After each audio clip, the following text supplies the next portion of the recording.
KTN News. Get the whole story.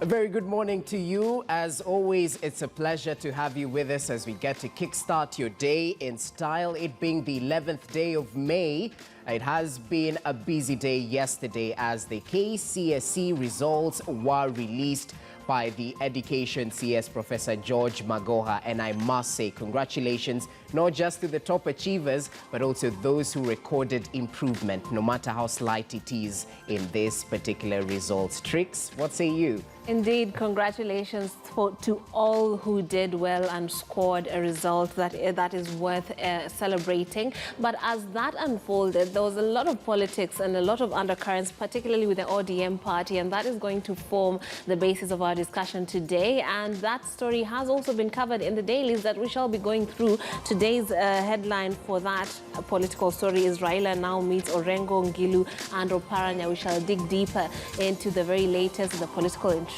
and how that, of course, can be tied to the BBI initiative. Do stay tuned for that and much more. My name is Trix Ingado. Okay, apart from political matters, let's speak briefly about the economy. We have a proposed figure of 3.6 trillion, the highest ever, year in, year out. We keep on hitting that ceiling.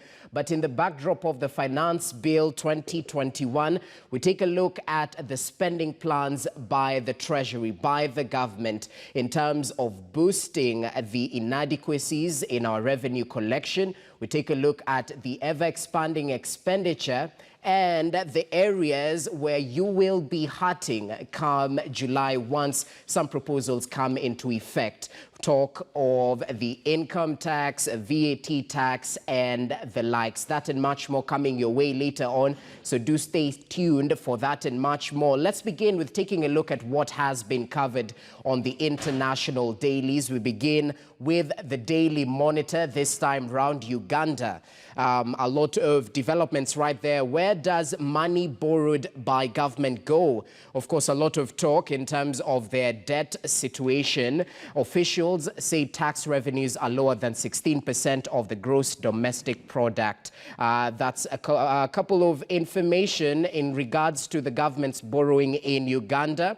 Uganda's debt sustainable, that's according to the IMF, who have so far lent Uganda about $491.5 million. That's 1.7 trillion shillings. Of course, a lot of more developments on political matters. Uganda can only progress without Museveni. That's according to Bobby Wine. Still at it. Let's cross over to the Citizen. Some of the stories covered right there. Milton Obote's bodyguard returns to Uganda after 51 years in Tanzania, where emotions ran high in Agora village on Friday as two wives were reunited with their husband assumed dead for the past 51 years. Interesting human interest story right there, even as President Samia receives 5 new ambassadors. Of course, President Samia hit the ground running. Find more about the changes in her government. 2 men killed 1 month after being released on presidential pardon. One of the concerns centered on human rights right there. Grab more details on the Citizen. Over to the East African. Let's take a look at some of the stories highlighted in the East African community. Kenya to pay oil marketing firms for not hiking fuel prices. Of course, in the latest review, we did see the fuel prices stay constant, and the oil firms will be compensated based on the value of cargo volumes factored in the pricing formula for the April-May pump prices compilation. Battle for control of Uganda Airlines claims casualties, even as 6 are killed in Mogadishu suicide bombing. That's the latest from the East African community. Make sure you grab yourself more details on that particular page. Over to Rwanda Today. One of the main stories are schools to buy food from farmers, all to do with suppliers who are set to procure from urban wholesalers. Interesting developments right there. No let-up in Uganda, Rwanda diplomatic standoff, one of the other stories covered on Rwanda Today. Both countries traded accusations that resulted in the closure of the border, and there's no let-up in that particular standoff. Surge in India's COVID infections is a warning to Africa. That's according to the WHO, even as we have recorded various variants in the country, specifically Kenya. We'll definitely keep you updated on that. Over to CNN World Breaking News. Let's take a look at what's making headlines on this page. Of course, Israel featuring prominently in the world's developments as they've launched airstrikes after rockets fired from Gaza in day of escalation. Of course, we've seen some of the issues, bearing in mind the Muslims are going through the Ramadan period, but focus has definitely been on Israel. More than 30 bodies wash up on the banks of the Ganges River. Young will trapped in London's River Thames euthanized. That's according to major stories developing on the CNN page. Europe, Middle East and Africa, there are developments. In Africa, Chad military claims victory in battle with rebels that led to President Debi's death. That's one of the main stories, even as Tanzanian President ditches late predecessors' rejection of masks. That's the latest from Africa. The Middle East and Europe have their own developments. Italian woman accidentally given 6 shots of COVID-19 vaccine. Quite an unfortunate turn of events right there. But make sure you grab yourself more details on the CNN World page to actually be adequately informed. Speaking of adequately informing you, let's take a look at what has been covered on the dailies today. Of course, in the backdrop of the results being announced just yesterday by the Education Ministry, we, of course, have highlighted that on Kenya's bold newspaper, The Standard. The front page is all about the return of the giants, the cream of the class. Kapsabet Boys, Kenya High and Alliance High Schools outshine other academic giants to emerge the top 3 nationally as public schools post stellar performance over their private counterparts in the 2020 KCSE exam, impacted, of course, by the COVID-19 pandemic. And once again, congratulations to all the top achievers and also those who improved in one way or the other. We here at Standard Group congratulate you. Over to the Daily Nation on the front page. It's all about 2020 KCSE, the best of the best. The headline right there, top of the class with the dominant presence in the ranking of the top 15 candidates countrywide. Kenya High School leads the KCSE charts as newcomers Muranga High and Agoro Sare spring a surprise on some of the traditional giants who miss out from the list of stellar performers this time round. And of course, the top students have made it to the front page, and one of them, Robinson Wanjala Simiyu, of course, the top student in this year's KCSE results, says he saw it coming, and definitely looks of smiles, jubilation spread across the front page of the dailies. Allow me to introduce my panelists joining me in studio and perhaps to react to this particular story and much more covered in the dailies. I have with me in studio Martins Owino, who's a Member of Parliament for Ndhiwa constituency. Martins, a very good morning to you. How did students in Ndhiwa perform? Quite well. In fact, we had about 38 last time direct entry to university. Now we have 61. Okay. So I celebrate where we have made an improvement, and I'm very proud of them, especially considering the condition under which they go through in their learning. They have done good. Okay, that's well noted. We'll get to discuss more about that. Thank you for making time. In studio, we're also joined by James Gakuya, who's a Member of Parliament for Embakasi North. Gakuya, good morning. Perhaps your reaction to how your constituents did in this year's KCSE. Thank you, Ronjas. Good morning to the viewers. I would as well congratulate the results. And also congratulate the learners because they have performed tremendously. These are results that I could not have expected, considering that, in fact, we had undergone a very extraordinary time, and therefore I was not expecting the results to be as good as they are. In this particular case, Roger, let me say I also congratulate the learners from within my constituency because they have also done tremendously good, and we have a number which have scored over 80 mean, and therefore I would say it was a very good outcome. Okay, well noted. We'll definitely get to discuss more about this, even as the dailies have gone big with the KCSE results 2020. Also joining us in studio, last but definitely not least, Alex Manasi, who's a governance and policy expert. Good morning. I mean, looking at the front page, more students to join university this year. That's on page 5 of the Daily Nation. Your reaction to this? I mean, the goal of 100% transition is definitely coming to fruition. We saw that with the KCPE. What's your reaction with the KCSE now? Yeah, good morning to all our viewers. It looks like I'm the only one who is not an MP. So the results look like they are quite impressive. Taking cue from what Mheshimiwa has said about the circumstances under which these students sat the exams, I do not know how much moderation was done. But however, as we move along, it might be important to think about the bottom of the list so that we think about what happens to the more than 90% of the candidates who might end up elsewhere apart from a university. Okay, that's well noted. Let's begin interrogating these stories that have been covered, different angles on the results that were released. Martin Zdiwa, let me begin with the KCPE flops, who one or the other did tremendously well in terms of improvement on the KCSE. It's covered on page 7, KCPE failures who got varsity grades. We have a couple of them. Hassan Abdullahi Osman, who got 168 points in KCPE, and right now B-. Another one who got 140 points right now with a C+, just to mention a few.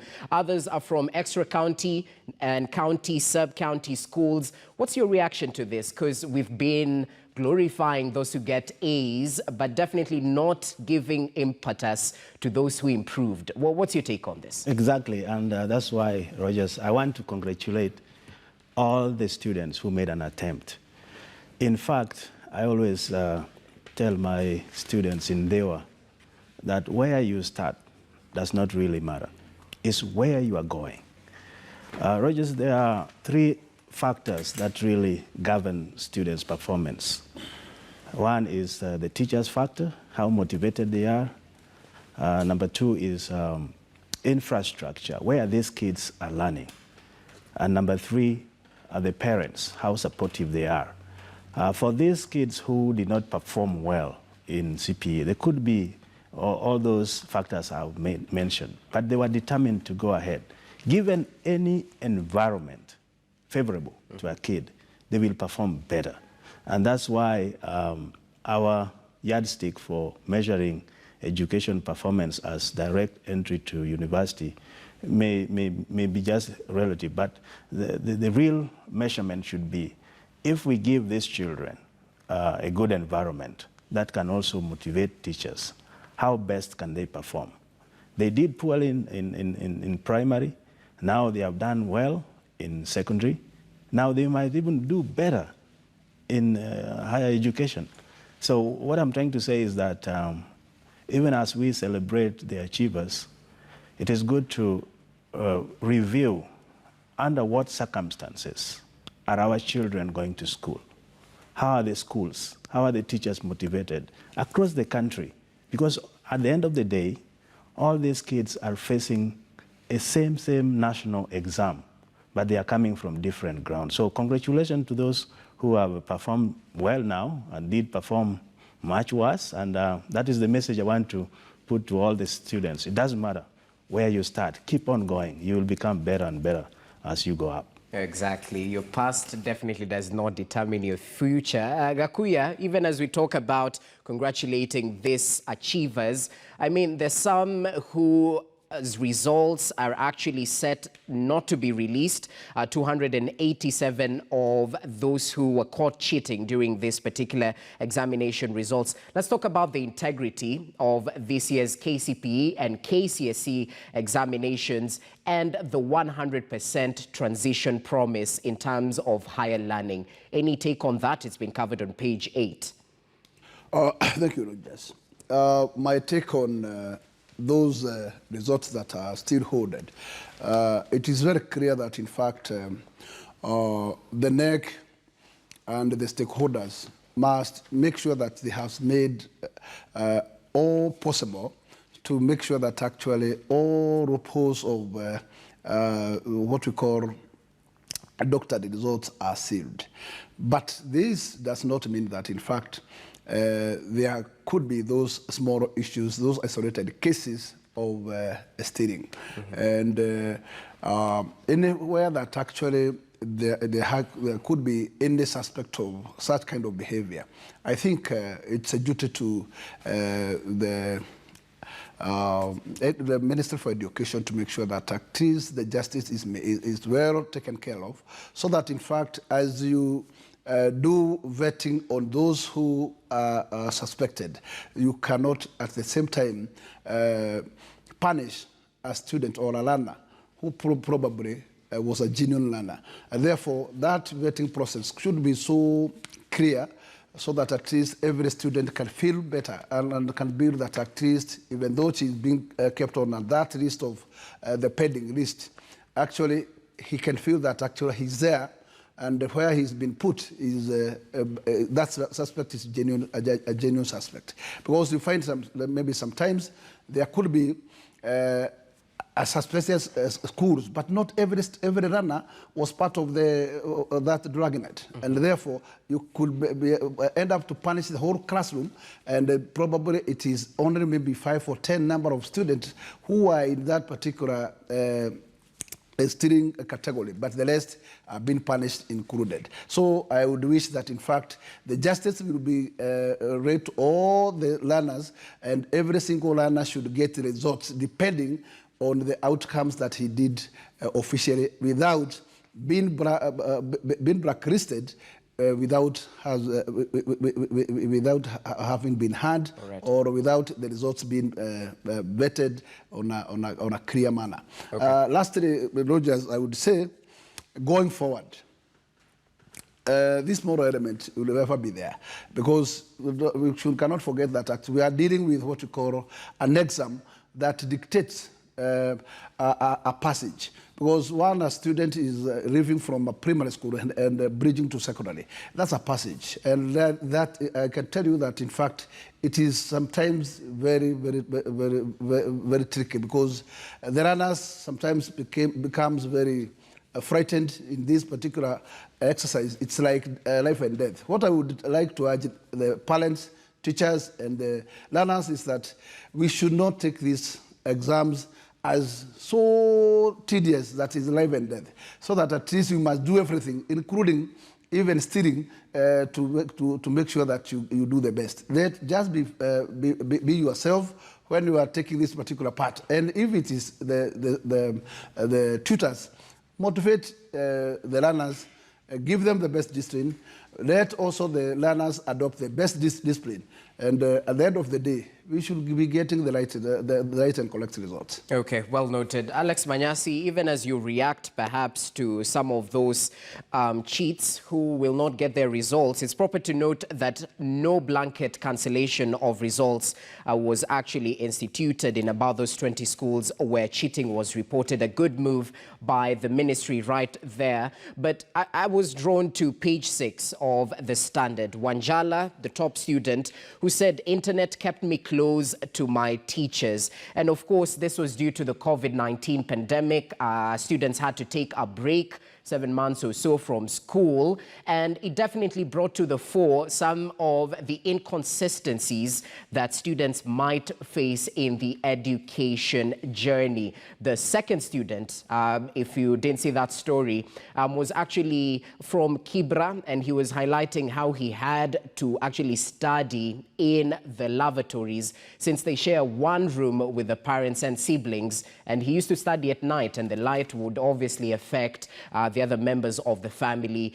Internet connection was an issue. He mentioned that, but despite all the challenges, he definitely rose to the occasion. Let's speak about these challenges. Alex Manasi, what say you about some of these things that have been put in the forefront due to the COVID-19 pandemic? Yeah, Jesse, there are about two things that I would want to mention. One is thinking about those students who actually worked very hard. Those ones had more time to actually study even more during that period when schools were closed.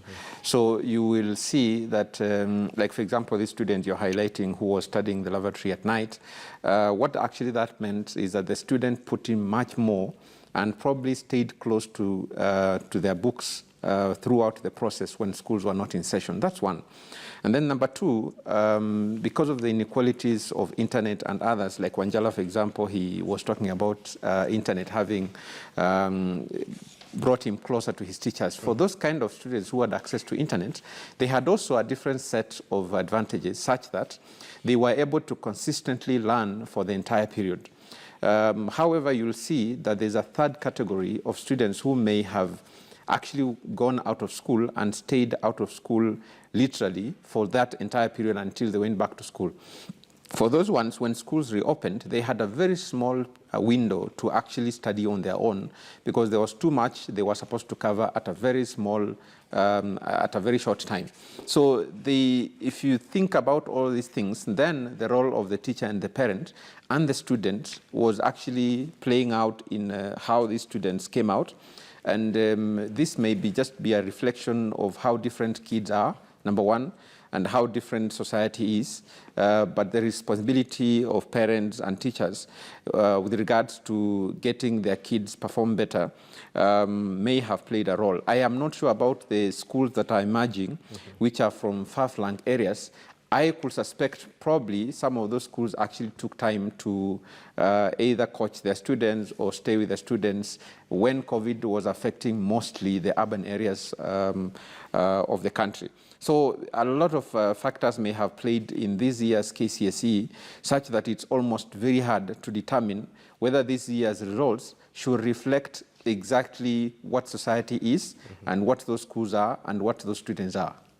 Okay, well noted. Martins Dewa, I mean, we congratulate each and every student, but due to the culture of our examinations, not everyone makes it to university courses. And I mean, there's so much impetus in the past given to making it to university. It's good news looking at what the ministry mentioned, Form 4 leavers to join varsity and colleges. Right now, we have the option of TVETs and colleges, institutions of higher learning and tertiary education. Talk to us about this move by the Education Ministry, 100% transition, first of all, and students who exactly missed varsity entry grade being assured of TVET slots. What does this mean in terms of the journey to attain one's dreams? Thank you, Rogers. And I have to congratulate the ministry, especially the minister and the PS and the TSC director. It's easier to see them work like that, but it's very difficult to go through the process. And I like the teamwork and also avoiding to cancel schools because of mistakes here and there. I think that is genius. But having said that, initially we had envisaged student-centered learning so that a student can really get to know what he is capable of doing and where he wants to go with that kind of ambition. Now, universities, as I said, has been a conventional way of measuring how students perform. But really, TVET has brought another dimension, which is much better, actually. Because when kids go through school, the outcome, the expectation is when I'm done, what do I become? And that basically results into employment and also earning a living. Right now, we have overproduction of university students, and even some subjects are not leading to any job market. I think that should be critically looked into. Rogers, when we were in high school, I think in Form 3, we had career development and guidance. We knew what we want to become in high school. Before you go to A-level, we knew exactly. But now, that has been delayed until they will now be logging in and choosing subjects. That is too late for them. But TVET is reflecting what we call skill-based education, which is now marketful. It does not mean that if a kid goes to TVET, he will not end up in having a degree. In fact, even those kids who have scored highly, I really encourage them, when you are choosing what to do, choose even TVET to start there if you are interested in engineering and basic skills, ICT and all that, so that we have a diversity of kids. Those who we push through to the Center of Excellence so that they become doctors, lawyers, good enough. But most of what the country really needs now is self-reliance, which means we need to manufacture our own things. We need engineers. We need contractors. We don't need Chinese here. We need our own people. So TVET will provide that. So don't be intimidated that if you don't make it to the university, then you are not good. No. You can start anywhere and get to where you really want. Me, I encourage them to go basic skills in TVET, and then maybe later on when you have stabilized your household, because most of these kids come from very poor families, when the family is stable financially, now you can even do online to do a degree. I think that's the best way. For those who want to go directly, congratulations and do best. I asked the Ministry of Foreign Affairs, as we produce, they should open up a way that these kids can be exported to other countries to be there as expatriates. Okay. Well noted. We definitely congratulate once again all the candidates who did their best in this particular examination. But Gakuya, allow us to look forward. Schools did open just yesterday. We have a busy schedule, a busy 2 months, but also looking forward, I mean, it will be I don't know how to put it. It will be a busy year, academic year, for the Form 3s who are set to sit for the examinations next year, March 2022. It will be hectic for the parents as well, bearing in mind there's only a week or so between these terms for them to look for fee and everything. But it's understandable. It's due to the disruptions brought about by COVID-19. Learning from the past challenges that were exposed due to COVID, what say you about those who are on the journey to perhaps join these best achievers and make it to the papers? What say you about it? Thank you. Yes. First and foremost is to congratulate both the parents and tutors and learners. As I said there earlier, we have dealt with a very extraordinary situation.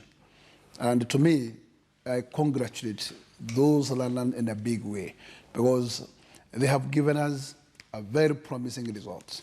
And this tells us that, in fact, as we thought that actually being there outside for almost a year was a big ruin to their scores, but they have proved otherwise.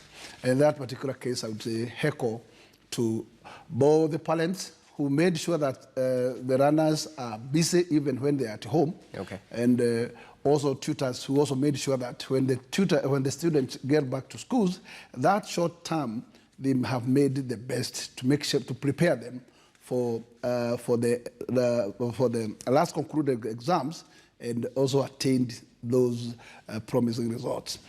Coming to the tedious handles ahead, this is not a matter to make us worry much. First and foremost is that, in fact, the national government has a duty to make sure that those learners who are day scholars, actually their dues have been taken care of, okay, wholly by the government. Okay. And I am sure that actually those with smaller issues are those who does what you call accommodation side of it. And those are in the boarding facility. And that area is only where the parents are getting extra mile push, where they must also be pinned to make sure that it is the same learners are in school. But I would say jointly, we must make sure that the government will also make sure that, in fact, our students are not going to suffer because of the failure of the parent not to be up to date with what we call facilitating the learners to be in class in the right time because of this particular extraordinary time. And therefore, I would consider that the ministry will issue a circular where none of these learners will be out of class because of that particular purpose of lack of money. And therefore, I would wish that both let us be partners in this and make sure that we have a duty to make sure that our learners all over are in classroom, whichever way. Okay, that's well noted. And of course, so much work ahead for not just the teachers, but parents as well, bearing in mind grade 4 learners are at home until roughly July 25th when they'll be resuming for grade 5. Society definitely has a role to play to nurture these young ones. Allow us to take a short break. When we come back, we'll continue interrogating the latest covered in the dailies. Of course, a lot to say about the KCSE results and much more. Stay with us.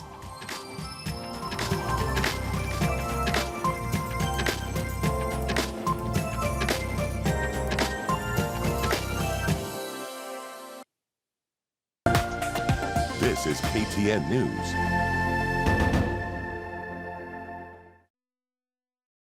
Salad vegetable cooking oil is the clear-flowing secret to tasty meals. Buy 5 liters of Salad vegetable cooking oil today and get 250 grams of Zesta tomato sauce for free. Iflo Kama Salad. Salad vegetable cooking oil available in all cooking outlets countrywide.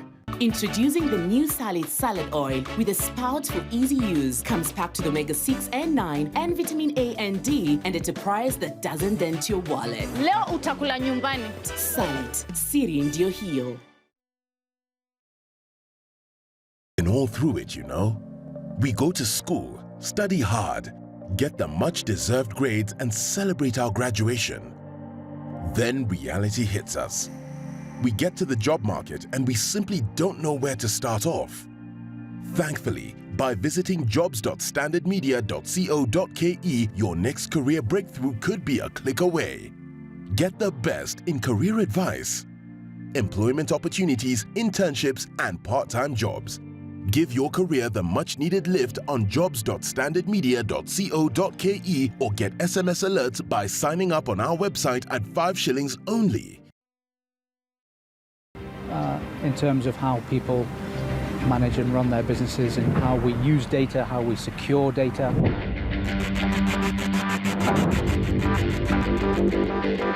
When you look at your company, what percentage are women and what percentage are men? Just by virtue of the space we're in and engineering, it tends to be more male focused and has tended to be, but we're seeing a big shift, which is fantastic.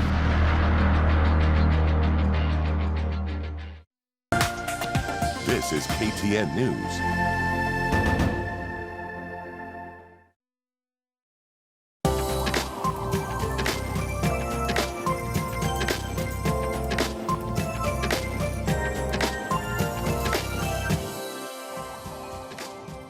Welcome back. Thank you for staying with Morning Express, 33 minutes past 6 a.m. Good morning from wherever you're watching us from. We continue taking a look at the dailies, news-making headlines. Of course, the KCSE results featuring prominently in today's dailies. And my panelists in studio helping me take a look at these stories and more. I'm joined by Martin Zowino, who's the Member of Parliament for Ndhiwa constituency. Also joining us in studio, James Gakuya, who's the Member of Parliament for Embakasi North. And we're also joined by Alex Manasi, who's a governance and policy expert. Alex Manasi, I'd like to begin with you this time round as we conclude on the results for the KCSE 2020. Talk to us about the gender question. I can see on page 7, boys have performed better than girls. And of course, this is in the KCSE results just announced yesterday, where more boys than girls also sat for the examination at 50.9% and 49.9% for the girls. What say you about these numbers that tend to vary? I remember in the KCPE, we're celebrating the girl child in performing better than the boys. This time round, it's changed, and more boys actually sat for the KCSE examination. What's your take on this? Yeah, Jesse, that is just a demonstration of how much we have not put in enough support mechanisms for the girl child. And I say that because of several reasons. When you look at KCPE, girls are doing much better. The enrollment rate is very good. But as they progress, certain things happen to girls which do not necessarily happen to boys. Number one is that there are some of them who start discovering who they are. That's one, which is a problem if not supported and guided well. Number two is that their bodies start changing, and therefore some of them start experiencing menses, some of them start experiencing relationships, and therefore that becomes a distraction to their progression and concentration in studies. I'm specifically mentioning menses because it's not obvious that those who start experiencing menses have access to sanitary pads, for example. Some of them have challenges that come with that in terms of the painful times during their menses. If that is also not discovered or supported, or if they're not helped, then that is almost 4 to 5 days in a month of a distraction from learning. Thirdly, you'll also realize that some of them come from societies where during this period of time, they're actually secluded. And therefore, that in itself means that some of them missed school altogether. So that means this girl is also missing school that number of times in a month. If you calculate that through a year, that's a lot. And then lastly, there are some communities who will consider girls not being priority, and therefore they will actually take boys to school and leave girls if there was a possibility of choosing between one child against another. Yeah. And so if you combine all these things, then you will see why girls will always be diminishing as they go up, as boys remain at the same level, and if they diminish, the numbers are much lower. Now, you will also see that during the pandemic, the kids were out of school for quite a long time. And so the possibility of girls having gotten pregnant, having been involved in many other things were much higher than the boys. I mean, of course, boys don't get pregnant. And so all these factors then contributed to girls, one, performing much worse than boys, number two, the numbers being lower, and by extension, then it means that what we are trying to fight and deal with in terms of imbalances in career progression is something they're going to have for quite some time unless we deal with it. Okay, well noted. And of course, so much importance given to education right now. So with 100% transition going on, ensure that you can actually access education, either gender. Let's cross over away from education matters. A couple of health issues have been highlighted in the dailies on page 12 of the Daily Nation. Mandatory quarantine imposed on travelers from 6 countries. That's the latest move, as those arriving from the United Kingdom are required to have a valid COVID-19 vaccination certificate and a negative PCR test. Other countries, Brunei, Thailand, Kuwait, Czech Republic and Pakistan, will also be required to quarantine for 2 weeks at their own cost on arrival. That's according to KCAA, the Kenya Civil Aviation Authority, and it's set to take effect on May 8th, or rather took effect on May 8th. Martins Owino, perhaps a quick reaction to this. Of course, we're living in tough times, but cross-border movement is definitely a thing we cannot wish away. What say you about these restrictions and this imposed quarantine measures? I think kudos to the Ministry of Health and the Kenya Airports Authority. I think this is good because new strains are coming up from this virus, and new strains has the capacities, different capacities and capabilities of becoming aggressive and also highly transmissible. So if we introduced another strain in our fragile population, we may not be able to deal with it. So I think putting them in quarantine and making sure that anybody allowed to mingle with Kenyans are safe, I think that's a way to go. But equally scary, Rogers, this virus is having some capabilities of now going aerosol, meaning they can now swim in air up to more than 6 meters. Remember, we have just been struggling with the 2 meters distance or 1 meter distance, not easy, especially now the schools are opening. Now, if we get that strain, which has already been confirmed by the CDC, that is out here, if we get that strain, that we will be more in trouble, especially in our congestions, in slums, in rural settings, in markets and all that. So what the ministry is trying to do with the airport authorities is to make sure that we deal with the strain that we have here and deal with it properly. I'm happy the positivity rate is going down, but we need also to test more. Our testing capacity is still very low, so we should not be overconfident. Yeah, to your question, yeah, we have to guard our borders. Now, those are the airports. Now, the other borders are really porous. We're talking about Namanga, Malaba, and all these. The same similarities should be implemented there, because you can guide here, and people go around. They can come through Uganda, Tanzania, or up Ethiopia and Somalia. So all the border points should be fortified to make sure the same rule which is in the KIA is also done there. But it's a good move, and I hope they will not relent on that in any way possible. Okay, well noted. Roger, my concern probably is only how our borders are crafted. And you realize that actually the only fenced area is just the area around the border. The rest is bare. How sure are you that the Panya routes are not going to be releasing everybody in and out? And how sure are we that we can be able to nab that? Okay, especially for those communities that stay at the border points. Manasi, add your point to this, because earlier on, the government was on the receiving end due to the Indian variant making its way into the country. There was no quarantine measures from those who had come from India, but now there is. As you add your voice onto that, perhaps the ongoing immunization process, do you pick any issues with that? Teachers have been immunized, at least some of them, and the schools have been reopened. Well, what's your take? First of all, none of the teachers that I know has been immunized. So in terms of numbers, I don't know which, and quite a significant number of health workers have actually refused to take the vaccine, which is very worrying. But talking about the strengths, Australia actually made it illegal for Australians to go back home from India. Okay.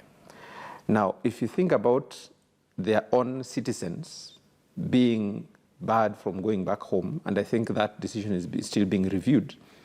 Kenya, on the other hand, we were allowing non-Kenyans to come from India where there's actually a disaster, to say the least. So yes, this move by the Ministry of Health is great, but at the same time, I do not see and I do not understand why it has to take this long for the country to make decisions on matters that are so critical. Unless, of course, we are not seeing what's happening in India. In India today, just to paint a picture, even cremations have run out of control. People who are being cremated are more than half of the numbers that are being released by the government. When you see more than 400,000 people dying per day, and then we do not look at that as serious enough, then I start having challenges understanding what will then make us serious enough to look at an issue like that. Unless, of course, some of us like looking at it like, unless we deliberately want this disaster on us for other reasons. Otherwise, it's not something that we should be taking lightly. Number two is just what the Mheshimiwas have said about the porousness of our borders. That's also an issue because, for example, assuming that someone came from India to Tanzania and then came to Kenya, how do we monitor that? That's an issue that we have to deal with. But beyond that, again, our tracing mechanisms have to be watertight in the sense that when we say that someone has to go through a mandatory 14-day quarantine, which they are paying for, what does that even mean? Are we going to make sure that this person is not interacting with anyone? Because we have had cases where people have gone to quarantine, yes, but ultimately we have ended up with the same people actually infecting others. Either they left quarantine or they interacted with people. So all these things have to be taken a bit more seriously. And beyond that, the only remedy that will make sure that everybody is actually on the same page is making sure that vaccination actually happens. We do not know how long this pandemic is going to last. And the pace at which we are doing vaccinations, of course, there are also global logistical and number challenges in terms of the vaccines. Sure. But ultimately, we need, as a country, to rethink our strategy in terms of dealing with COVID. Like I said initially, most of the frontline workers, even before we talk about the ordinary citizen, have not been vaccinated yet. So it means that nobody is safe unless everybody is safe.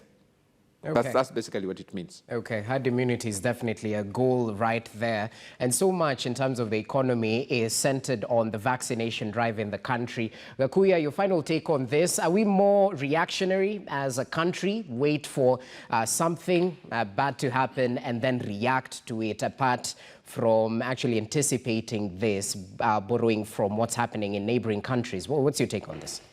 Rogers, first and foremost, he must be. I have seen a matter that is trending, and this is a matter to do with our concern with what we call ARV mandates.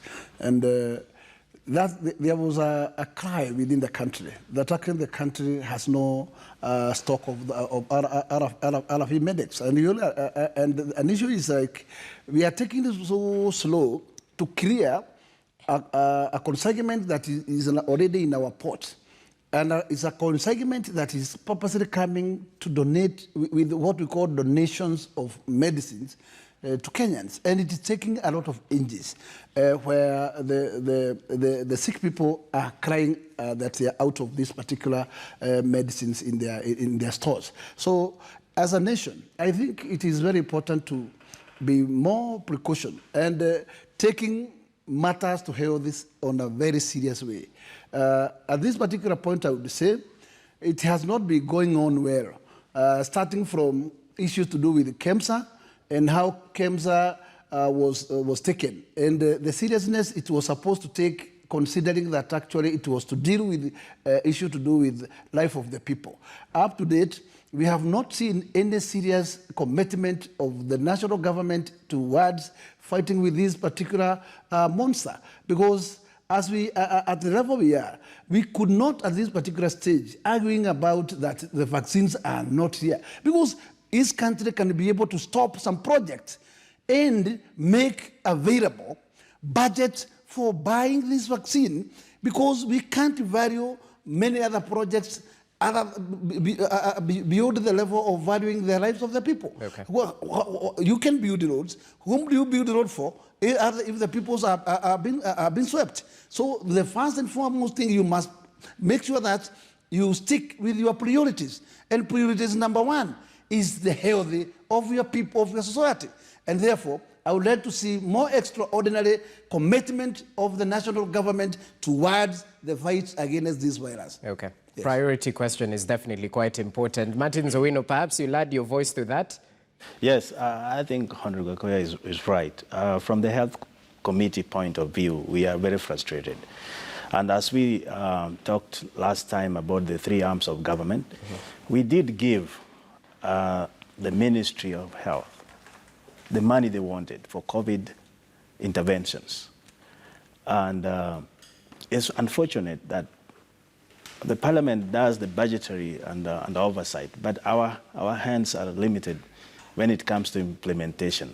And sometimes it takes a year or two before the Auditor General comes with audit results, how money have been misused and all that. But for KEMSA, as Greer said, we intervened and we said these people should not even be on the streets. People should be pursued, convicted, and sent to prison, found guilty. That has not happened. We recommended restructuring of the board and new people. That is just happened the other day. Have not been implemented fully for our donors to have confidence. But what I want to say is the primary responsibility of any government is to take care of our citizens in terms of health, security, food, and the basics. That is not happening in this country the way it should. President Kenyatta really put health number one, which is very good. But the implementers of the programs, that should make it number one. That's where the problem is. And I want to say that let's support this BBI we are talking about, because it's going to change the structures of governance. You can put money, but if the governance is not right, it will not yield the desired results. That is what we are seeing now. As for vaccinations, logistically, yeah, it's a problem globally. That we understand. But still, we have KEMRI, a research institute which is very renowned even in Africa. But it's not prioritized so that it can get much funding and put in the front line to produce what we consume. So we depend on other people to give us things. That will not work in this country, especially when we have a global phenomenon or problem, kind of. Everybody will have to depend on what they have. We have the apparatus. We just need to push in the fluids so that they can do their work. We can produce our own vaccines, our own medication, including ARV, that we still depend on donors. Okay. It does work that way. So I urge, Rogers, if you allow me, that we have to change the governance through BBI. Interesting. I'm sure we'll get to talk more about BBI later on in the political segment.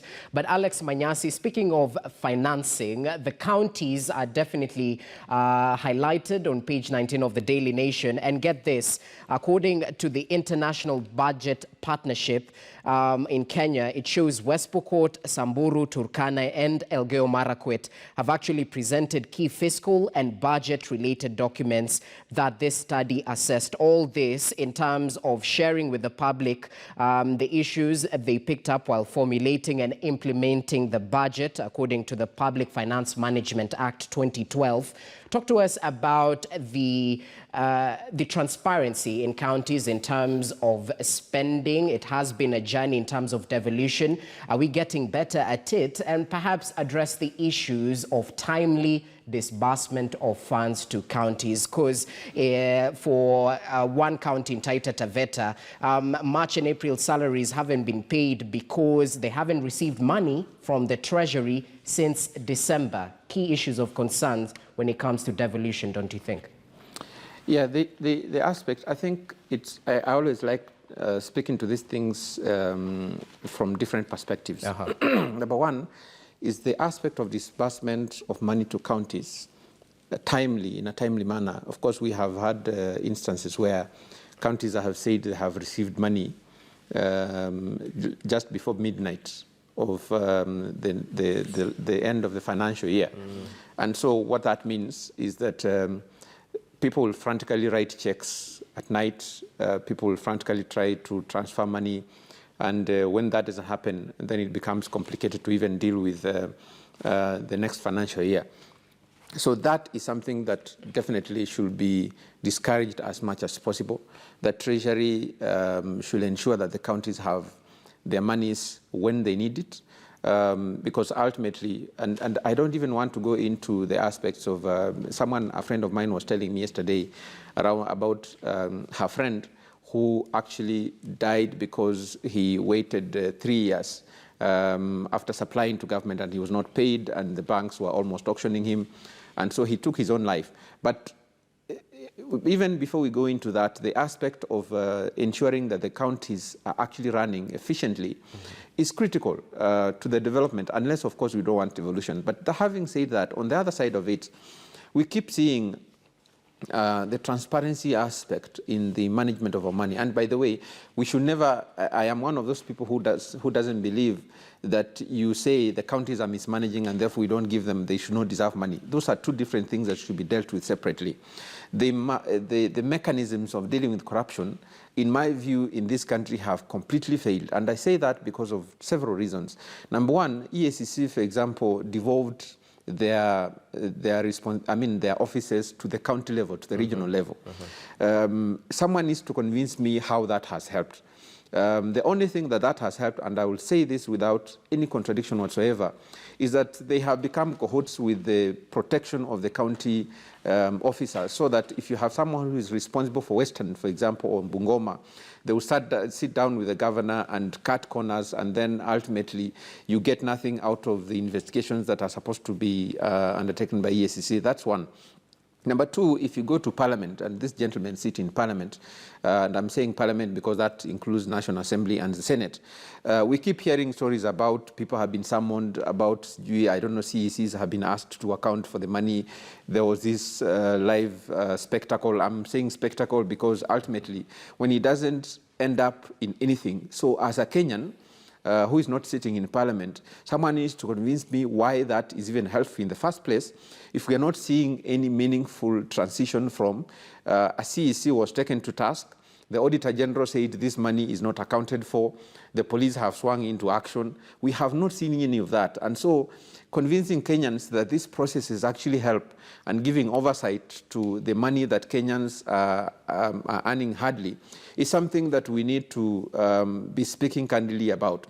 And if this gentleman then realized that EACC, for example, or these other bodies or DCI, they're not up to their task, then they should candidly tell us that they need to be dealing with either doing away with those bodies for those ones that are not constitutional. And if BBI, for example, is the way to do away with bodies that are not fighting corruption, I don't think that is part of it. But I think we have challenges that most of which have been brought to us by ourselves. People have been put in office to safeguard public resources. But those people have, I don't even want to talk about CECs and chief officers, who are now, if you go to my villages, those guys are putting up homes that cost 50 million shillings 3 years down the line. I mean, if my salary, anyway, I don't want to say that, but we have to deal with these things. What happened to the aspect of wealth declaration? I mean, we need to be serious as a country. Otherwise, the next generation will take us, will really curse us for having not safeguarded the interests while we were still in that space. Okay, well noted. And it raises questions on accountability concerns around the country. You talked about a spectacle, Gakuya, quite briefly in a minute. The Sulaidam victims' hope for justice is fading away. Of course, we saw the parliamentary committee delve deeper into this matter once it happened in 2018. But years down the line, the hope is becoming quite dim for compensation, especially to those who are adversely affected. I'm reading a quote right here. An old man called John Maina Mwangi, a retired teacher who lost his wife, is saying, "I'm almost giving up. I'm getting old. We've tried reaching out to Mr. Patel for an out-of-court settlement, but our efforts were unsuccessful." Talk to us about this. Well, what's your take? First and foremost, we can only blame our structures, because this was an accident which occurred and swept many of the residents who are downstream. And after the investigations, we found a situation where Patel was taken to the bars, and up to now, nobody is aware what is the position of the matter. In this particular case, it has to be the administration